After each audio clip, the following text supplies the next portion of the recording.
Boa noite a todos, boa tarde ou até mesmo bom dia, dependendo do horário que você estiver assistindo a esse concerto.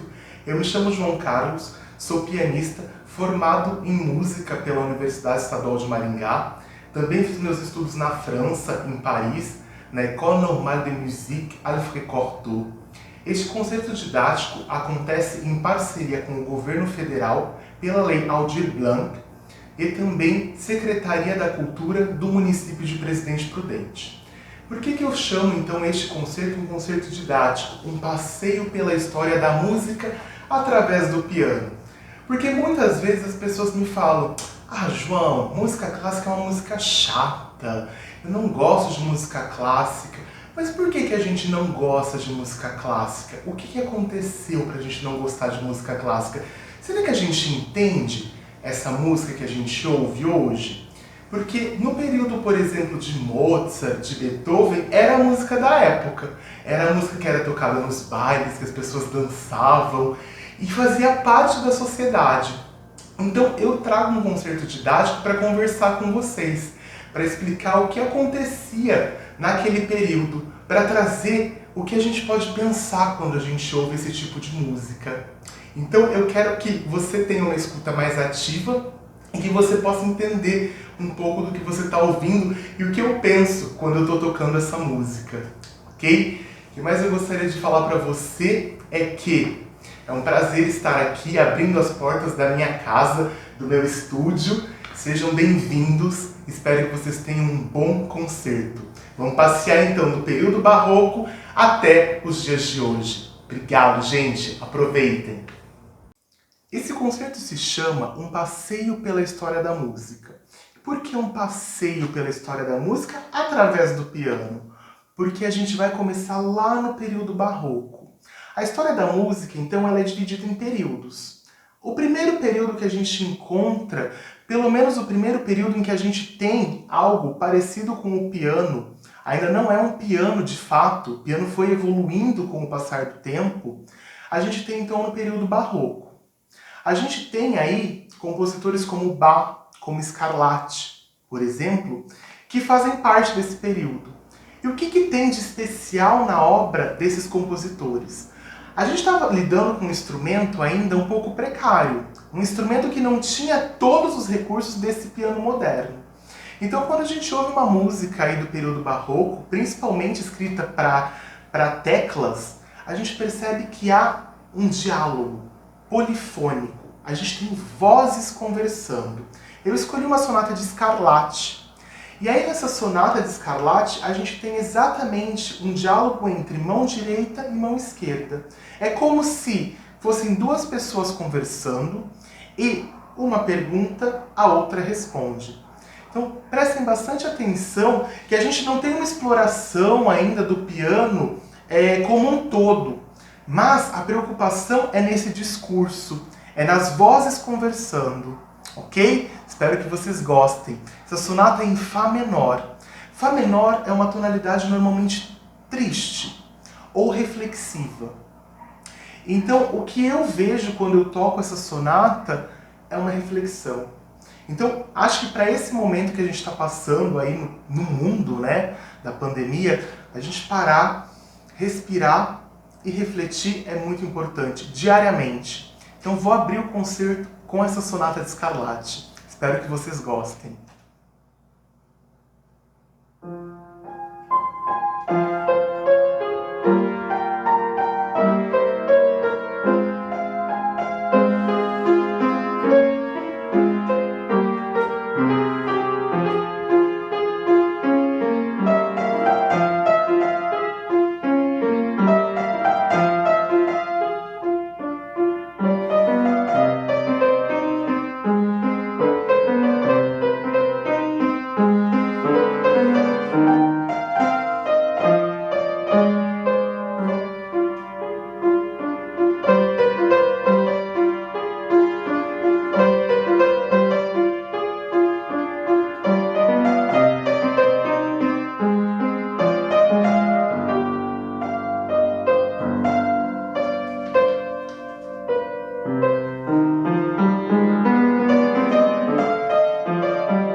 Saindo então de Scarlatti, do período barroco, a gente caminha para o período clássico, onde a gente tem grandes nomes aí na história da música.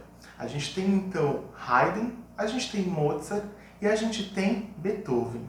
Beethoven está com o pezinho já quase lá no romantismo, no período que segue em diante. Mas a gente ainda tem características clássicas nas sonatas de Beethoven. Beethoven escreveu 32 sonatas. As primeiras sonatas ele dedica ao compositor que eu vou tocar hoje para vocês, que é Haydn, porque Haydn foi seu professor. Então a gente vê nas primeiras sonatas de Beethoven características bem haydnianas, ok? O que mais eu queria conversar com vocês aqui sobre Haydn? Haydn, então, é um compositor, a meu ver, que ele explora muito bem o teclado. Ele tem um toque muito límpido. O pedal, inclusive, é um pedal muito sutil. Tá? Então vocês vão ver passagens aí nessa sonata, principalmente nesse primeiro movimento, em que a minha destreza é para trazer a clareza. Tá? Então a gente usa pouco pedal, de fato, para que o som saia claro, límpido. E o que essa clareza traz para a gente se a gente pensar em emoção? Queria perguntar para vocês, essa clareza, essa limpidez que Haydn traz, o que ela remete? Ok? Quero que vocês depois me respondam aí o que vocês pensaram, tá? Esse primeiro movimento é um movimento misterioso. Ele começa alegre, mas ele começa cheio de questionamentos. Tem dados momentos em que ele vai ficando mais escuro. Mas Haydn é um compositor muito divertido. Então ele já quebra a escuridão com uma risada. Quero que vocês prestem atenção nesses contrastes que a gente tem aí nessa sonata de Haydn. Ô João, o que é uma sonata? Porque você está falando aí que Beethoven escreveu 32 sonatas. O que é uma sonata?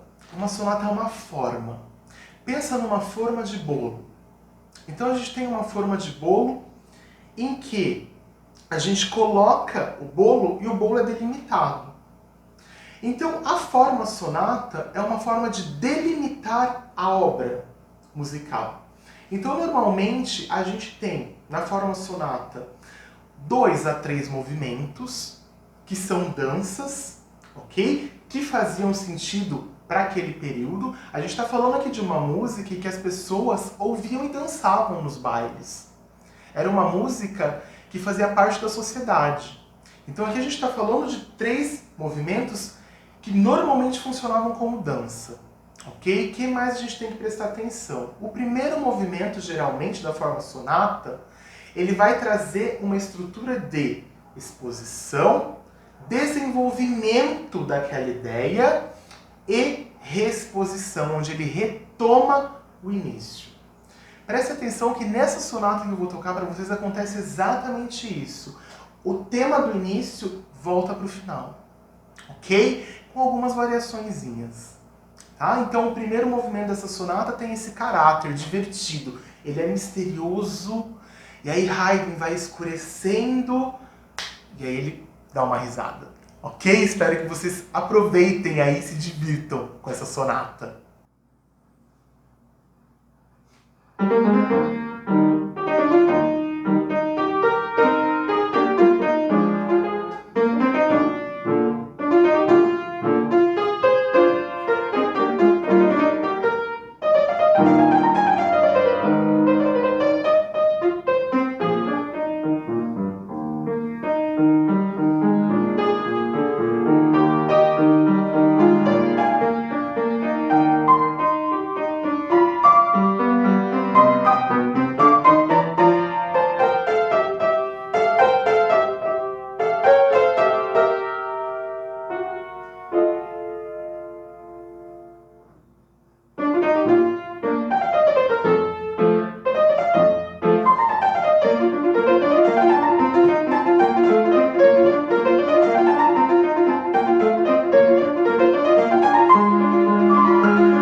O segundo movimento dessa sonata é o que a gente chama de tema e variações. Como assim? Vocês vão perceber que a gente tem um tema. Tam, tiraram, titam, papi, tatam. Tam, tiram, piram, tam, tiram, tiriraratam. E aí ele retoma esse mesmo tema, mas ele vai variando. Ele vai colocando mais notas, ele vai fazendo uma outra tessitura, ele vai aproveitar outro lado do piano, ele varia. Então esse tema,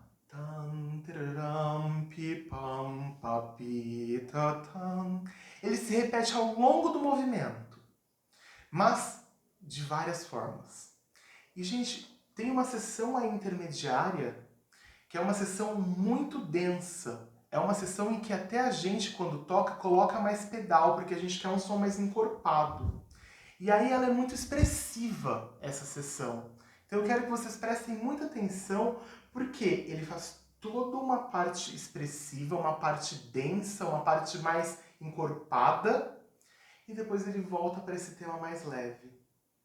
Um contraste. Isso é típico de Haydn. Esse contraste entre algo mais leve, jocoso, algo mais sério ou apassionato, e depois ele retoma o jocoso. Esses contrastes são típicos do período clássico, de sonatas clássicas dos compositores clássicos. Vocês vão encontrar isso na obra de Mozart, que era um compositor extremamente divertido. Vocês vão encontrar isso nas obras de Beethoven.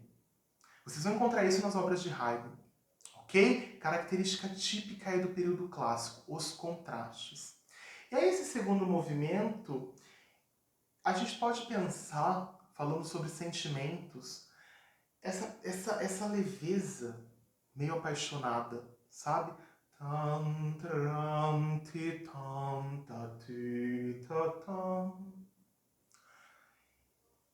É leve, ok? Então eu espero que vocês gostem aí desse movimento, que dessa sonata é o meu preferido.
terceiro movimento veio para brincar.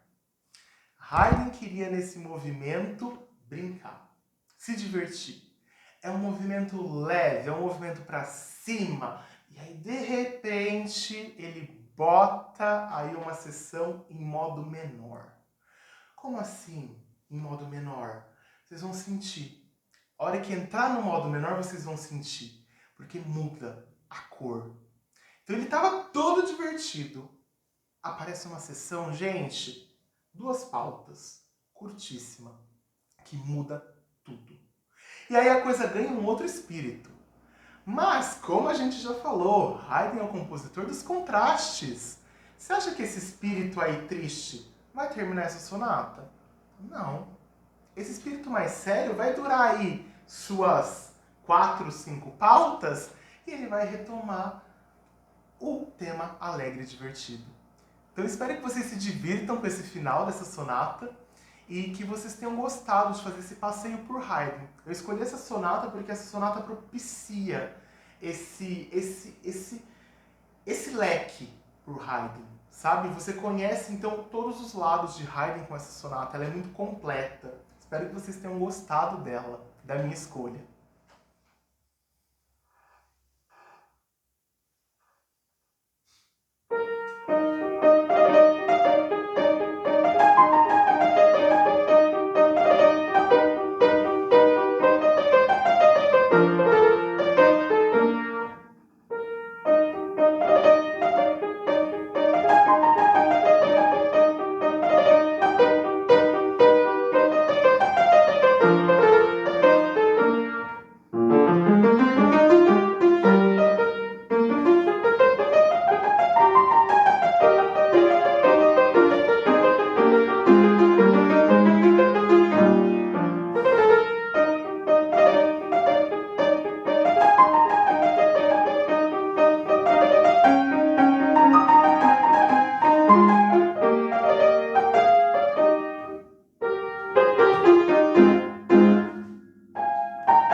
Chegamos no ápice desse concerto, balada número 1 de Chopin, em Sol menor. Chopin foi um compositor que explorou muito bem o piano. Então lá em Haydn a gente tinha ainda um piano em início de construção, tá? A gente tem o que a gente chama aí de piano forte. O piano não tinha todos os recursos que a gente tem nesse piano de hoje. Esse piano de hoje é riquíssimo em recursos, tanto em pedalização quanto no que eu consigo buscar de som. Então eu consigo produzir sons que eu não conseguia produzir no piano de Haydn. E esse é um desafio normalmente para um pianista, quando pega uma obra, por exemplo, de Haydn, ou de Bach, ou de Scarlatti, que não foi escrita pensando nesse piano, porque esse piano nem existia ainda na época. Então o que a gente tem que prestar muita atenção quando a gente interpreta uma obra que não era para esse piano? Em tentar pensar no piano da época. Agora Chopin, a gente tinha já um piano mais parecido com esse nosso piano. Chopin explorou muito bem o instrumento. Tanto que vocês vão ver que esta é uma obra virtuosística, em que você caminha pelo piano inteiro, em diversas formas, tá? Seja com acorde, seja com escala, seja com arpejo. Chopin era um virtuose. Um virtuose no sentido de explorar mesmo a mecânica, a destreza mecânica do instrumento. No entanto, Chopin também era lírico. Então, a gente sempre tem algo cantado. Tocar Chopin é cantar. Porque normalmente você tem na sua mão direita uma canção acontecendo. É o caso dessa balada. Eu queria falar com vocês um pouquinho sobre balada. Por que balada? Balada vem lá dos trovadores. Lá dos trovadores em que se contavam histórias. Então as pessoas se reuniam nas praças para ouvir histórias. Balada são essas histórias. Então vocês vão prestar atenção, Chopin escreveu 4 baladas, tá? Nas 4 a gente tem uma estrutura parecida com essa. Nessa primeira balada a gente tem uma introdução.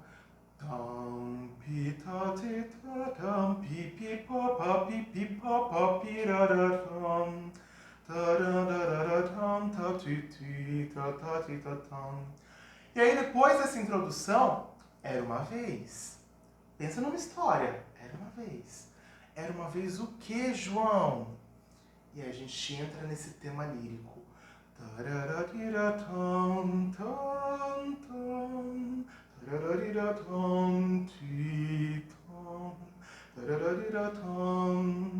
E assim por diante. Mas esse tema, ele é explorado ao longo da balada. A gente tem variações aí no meio. Essa história ela não é simplesmente esse tema apaixonado, este tema até mesmo dramático. Ele altera. Essa história ela é rica. Eu quero que vocês percebam isso e tentem construir a história de vocês. Porque essa balada conta uma história. Inclusive com um viveram felizes para sempre. Ou não. Ok? Quero que vocês interpretem aí como vocês veem esse final dessa balada, que é um final apoteótico. É um final apassionato. É um final que exige tudo do pianista. Tudo, tudo. Pianista para tocar uma balada de Chopin tem que ter estudado muito a balada de Chopin, porque ela exige. Ela exige destreza, ela exige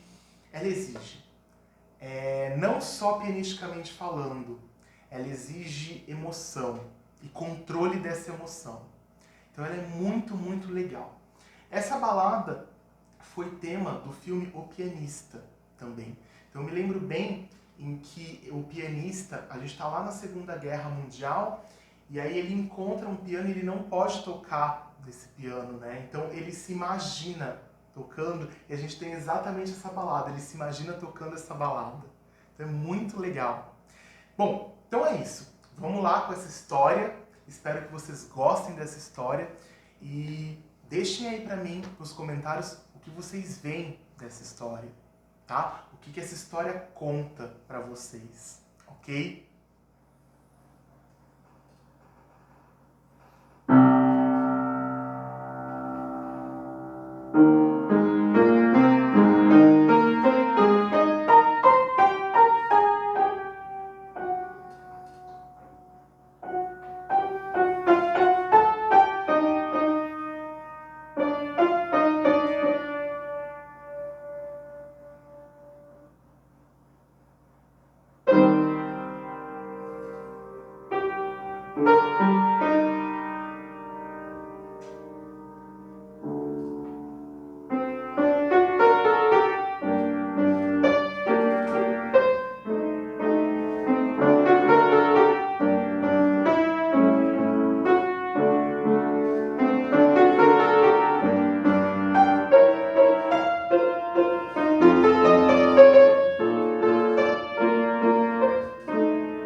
Aqui nós estamos num período pós-classicismo. Chopin, Schumann, período romântico. O que há de alteração aí no período romântico? Como vocês podem ter percebido na balada, aqui a gente está lidando com sentimentos muito mais humanos. Aqui a gente está lidando com paixões. Aqui os compositores começam não só a explorar o instrumento, porque eles já têm um piano parecido com esse. Eles começam a explorar muito, muito, muito as paixões do homem, ok? Então Schumann foi inclusive o compositor que eu fiz o meu TCC na graduação, tenho um carinho muito especial por esse compositor, porque eu trouxe então peças do Carnaval Opus 9. O Carnaval Opus 9 é um grande baile, é um baile de máscaras, tá? E Schumann faz isso muito bem. Schumann gosta de contar histórias pelas suas peças, com vários personagens. Schumann, para mim, era um poeta. Então, no Carnaval Opus 9, nesse baile de máscara, ele traz vários personagens. O primeiro personagem que eu selecionei para essa noite é o Pierrot. O Pierrot, aquele palhaço que a gente vê de cara branca. Mas vocês vão ver que esse palhaço não tá tão feliz assim. Esse palhaço tá sério, até mesmo angustiado. E eu quero que a gente reflita um pouco sobre isso. O Pierrot. A segunda é a Valsa Nobre. Então é uma pecinha que Schumann colocou aí no Carnaval que traz essa dança típica de bailes, ok? Então é uma valsa.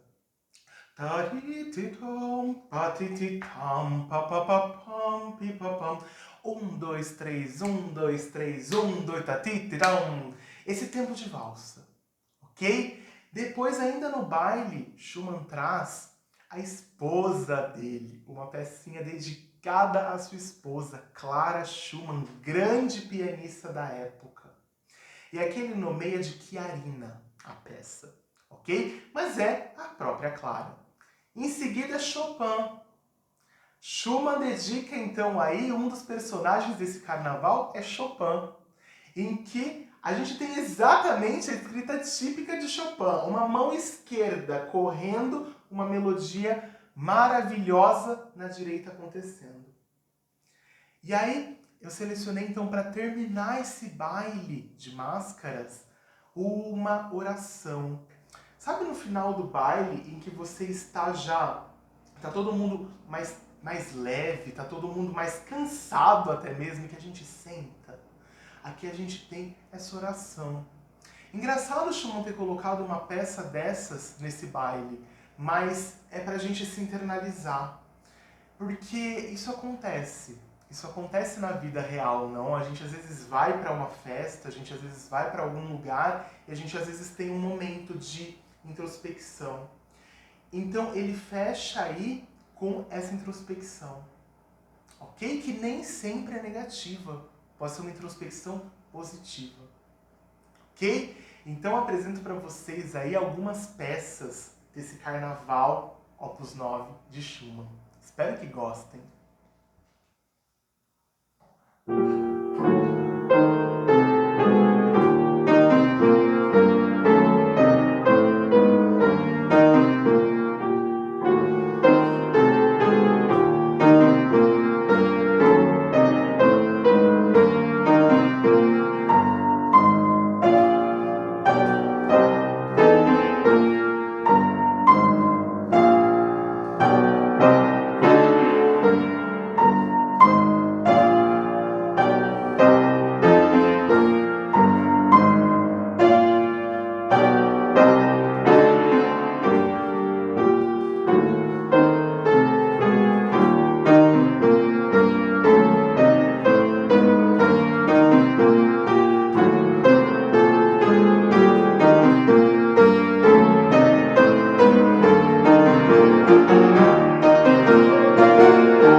fechar esse concerto, 3 brasileiras que eu tenho no meu coração, que eu aprendi quando eu ainda estava no conservatório aqui em Presidente Prudente, antes da graduação em música, com a minha professora Maria Aparecida Botoso, que eu tenho um carinho muito especial.